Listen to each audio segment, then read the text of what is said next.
Les députés ont approuvé hier à une large majorité le projet de loi sur le renseignement. Le gouvernement défend ce projet destiné à lutter contre le terrorisme. Ses opposants dénoncent le risque d'une surveillance de masse. Parmi les députés réunionnais, seul Huguette Bello a voté contre. C'est l'information que nous avons choisi de développer aujourd'hui. Et avec nous donc par téléphone, Huguette Bello, bonsoir. Bonsoir. Je rappelle donc que vous êtes députée, présidente du PLR. Vous avez voté contre ce texte. Alors d'abord, globalement, pourquoi ? Vous savez, en dépit d'une grande mobilisation, d'une mobilisation sans précédent et d'une unanimité jamais vue dans la société civile contre un texte qui touche à la sécurité et aux libertés, et nous voyons qu'il y a 438 députés qui ont voté ce texte, 86 qui ont voté contre. Oui, c'est une très large majorité quand même. Une très large majorité, et donc il y a quand même un décalage entre ce que l'on voit dans la population, dans notre société, et ce vote. Vous savez que c'est un texte pour lequel les présidents des autorités comme la CNIL, la Ligue des droits de l'homme, émettent de grandes réserves parce que c'est un texte qui est attentatoire également à la vie privée. Alors la CNIL, on précise, la CNIL, c'est la Commission nationale d'informatique et liberté, parce que le problème finalement il est surtout là, c'est-à-dire qu'on va mettre en place des moyens de surveillance électronique.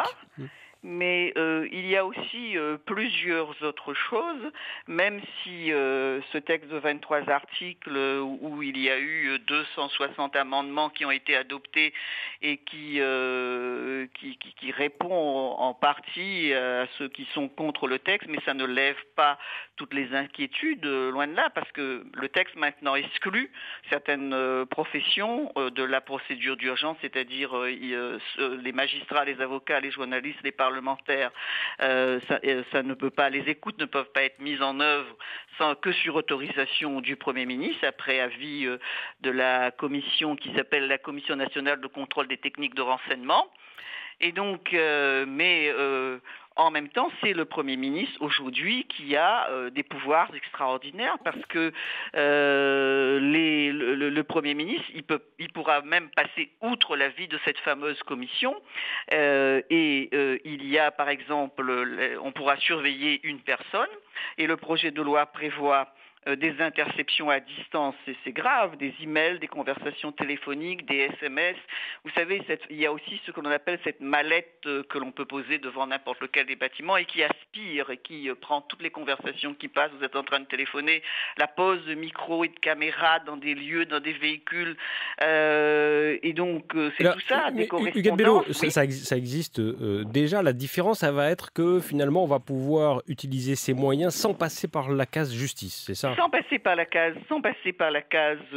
justice, on estime que tout cela, ça sera légitime. Ce projet de loi dit que n'importe qui pourra être écouté, suivi, sans le contrôle d'un juge, pour peu que l'exécutif soupçonne ses activités de tomber sous le coup d'un certain nombre d'intérêts publics définis par le législateur. Comme intérêt public, vous voyez par exemple, il y a un exemple dans le projet de loi qui dit ça permet l'espionnage dès lors qu'il faut, on ouvre les guillemets, prévenir des violences collectives de nature à porter gravement atteinte à la paix publique. Donc c'est l'antiterrorisme. C'est flou. Et ça permet la collecte des données, la collecte massive des données informatiques. Alors en même temps, Huguette Bello, voilà, c'est une loi qui vient après les événements du mois de janvier. On sait aujourd'hui que une des façons de lutter contre ce terrorisme mondial, c'est évidemment et surtout peut-être même le renseignement. Donc il faut bien faire évoluer les lois pour lutter contre ce terrorisme. Oui, bien sûr.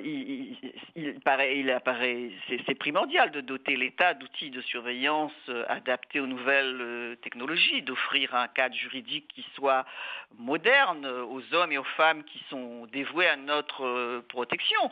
Mais on est d'accord. Mais après ce constat unanime, ce projet de loi sur le renseignement donne pourtant le vertige, parce que s'il n'est rien de plus légitime que de vouloir assurer à nos concitoyens plus de sécurité, est-ce que c'est nécessaire pourtant de considérer a priori l'ensemble du peuple de France, l'ensemble des Français comme des suspects potentiels? C'est en substance ce que dit ce projet de loi. N'importe qui pourra être écouté, suivi, sans le contrôle d'un juge. Et la lutte contre le terrorisme devient une excuse pour légaliser l'espionnage, installer des mouchards un peu partout sur demande de l'exécutif, capter le son et l'image dans les lieux privés, le tout sans autorisation préalable du pouvoir judiciaire.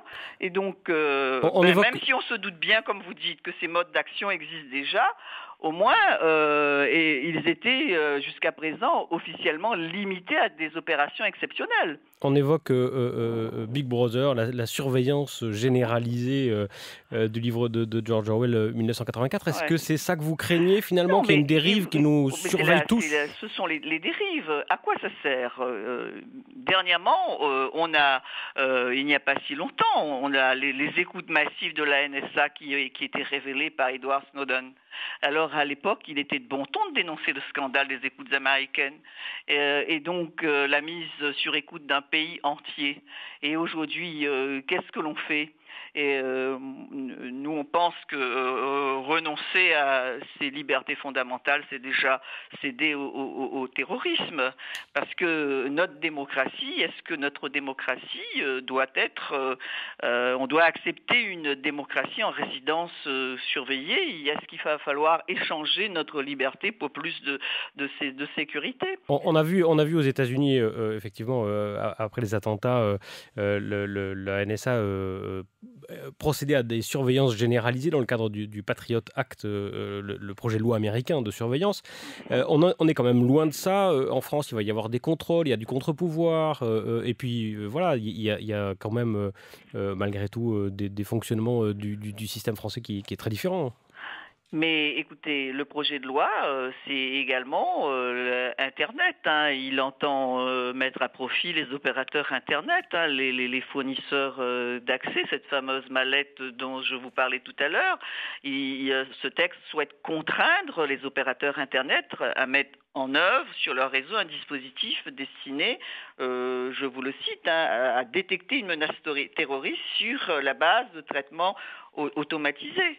Et donc, les services de renseignement, ils vont installer ce qui s'appelle une boîte noire, dotée de ce qu'on appelle un algorithme qui passera au crible l'ensemble du trafic Internet pour détecter automatiquement les internautes qui seraient soupçonnés d'être des personnes qui pourraient nuire. Et donc, à terme, cette boîte noire, elle pourrait être mise en place chez des fournisseurs d'accès à Internet, les Google, Facebook, Apple, Twitter, etc. Et donc, l'ensemble du système, elle surveille l'ensemble des internautes de manière anonyme. Huguette Bello, est-ce qu'à La Réunion, on n'est pas à l'abri de difficultés liées aux entreprises terroristes? Est-ce qu'il y a une façon de contrôler, par exemple ici à La Réunion, qui pourrait se faire en évitant ce genre de loi et de système? Écoutez, la loi, elle va s'appliquer sur l'ensemble du territoire français, et donc ces pouvoirs extraordinaires qui sont donnés au Premier ministre pour pouvoir, vous savez, un syndicat, quelqu'un qui prépare une grève, ou etc. Tout ce monde-là, il pourra être écouté, surveillé. Et on sait aussi que pour la première fois dans l'histoire de la Ve République, un président de la République, François Hollande, annonce qu'il saisirait le Conseil constitutionnel. Voilà. Et donc ça, je veux dire que l'on n'a jamais vu ça. Et donc, vous pensez que cette saisie du Conseil constitutionnel pourrait aboutir à retoquer cette loi? Écoutez, parce qu'il y a déjà un groupe de députés qui va saisir le Conseil constitutionnel. Et donc, Vous en faites partie?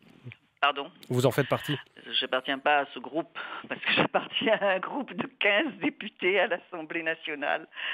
Voilà, et je ne sais pas encore s'il y a des parlementaires de notre groupe qui ont été saisis. de cela. Merci beaucoup Huguette Bello d'avoir été avec nous et de nous avoir expliqué votre position sur ce sujet, sur cette loi sur le renseignement qui a été votée.